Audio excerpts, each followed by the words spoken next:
Good morning and welcome to the Crafty Canary for your tip on Tuesday. Today I have a great tip for you. It's a quick one, but it is safe. I want you to be safe when you're in the kitchen. When we're using the cutting board, we want to always be safe. And sometimes we have things that are a little bit difficult to cut, like my sourdough bread. It's crusty, and when you cut it, it can have a tendency to slip.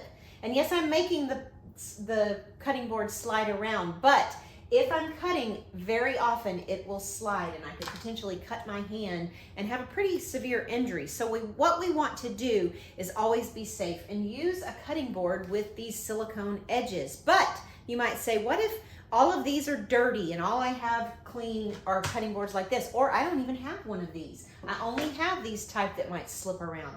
You can do a little trick. You can take a paper towel and wet it and wring it out, and you can use the full sheet or half a sheet depending on what size your cutting board is, but we want to put it underneath the cutting board, flat on your countertop.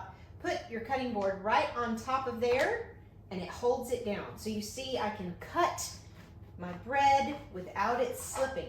I can even try to slide it around and it won't, just a little, but not too much. So I hope that helps. Please be careful when you're cutting in the kitchen.